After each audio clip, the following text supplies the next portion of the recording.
I, Jagat Ram Singla, was born in 1908 and had an arranged marriage with Bhatni Devi when I was 19 years old and she was only 13 years old.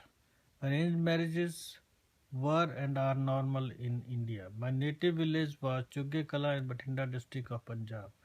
I had three brothers, Bhagat Ram, Babu Ram and Shivkaran Das, and three sisters. Bachni Devi was born in Tanalla. She had no brothers and her father had died early, so my mother-in-law insisted that I move there and live with her family there. Her family owned grocery shop with which I initially helped at and then took it over. My home was very close to our grocery shop and you could navigate between the two without having to go outside.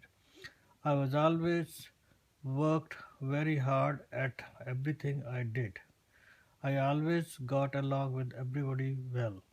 My family was never very well off, so I needed to do multiple tasks to help run the business.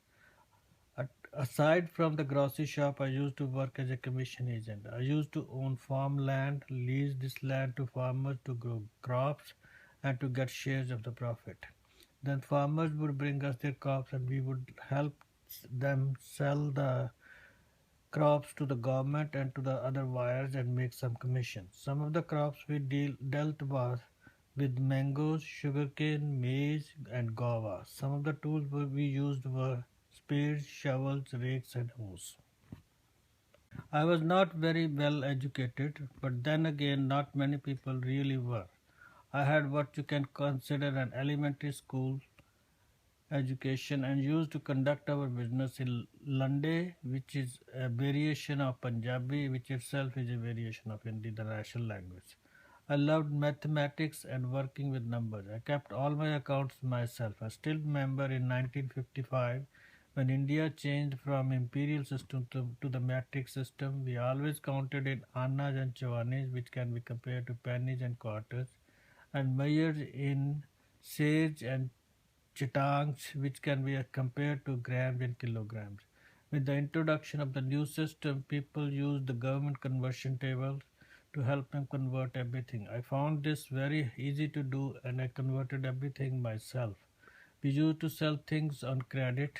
If people needed grocery and other household things, but we didn't have enough money at the time, we would sell the things on credit and give them cash credit on by mortgaging their land and jewelry or other valuable to allow them to pay it back with some interest slowly or when they had their money by after selling their crops. We were doing pretty well for ourselves until 1947 when India gained its independence from England and there was a partition between India and Pakistan. It was a very joyous time for India, but it was not good for my family economically. Many of our customers were Muslims, and when the Great Partition occurred, they all had to leave and go to Pakistan. Normally, in this case, we had the option to mortgage off their property so that we do not lose the money. But with all the Hindus and Sikhs coming to India from all the Muslims moving to Pakistan, the government took the task of redistributing the land into their own hands. We could not sell the Muslim property because the government took control of that land to give it to the homeless Hindus and Sikhs who were coming to India from Pakistan. A card game that I played all the time was Sweep or Sheep. It was an extremely complex game of counting cards and numbers and thinking about your next move 3 moves before your turn. I used to play this game all the time with my siblings. We were taught by my father. I taught my children and hopefully they'll teach their children. Bhatni Devi and I had 8 children, 5 boys and 3 girls. Our relatives, my siblings and their kids, etc. would come all over the time and we essentially had joint family. When men got married, their family would come and live in their house. But when women of our family got married, my sisters were no exceptions. They moved out of our house and lived in their husbands' families. Everybody used to visit everyone and we were all very tightly knit. During the summer vacations, we would have 30 to 35 family people in our house at once. Bhatni Devi and all other women worked very hard for every all the housework and cooking and babysitting. Our family used to own cows and buffaloes. I actually used to witness buffaloes giving birth. We used these animals quite extensively and were also had to take care of for them and feed them. I always took my second youngest son, Raj Kumar, with me to the wood to get food to feed our cows and buffaloes. When he would finish his school, he would always run to the grocery shop so that I could get myself some dinner.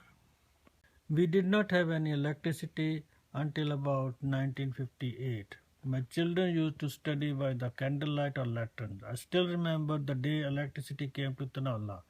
We were all so excited and thrilled. Although I was not well educated, my main goal was to make sure my children would be.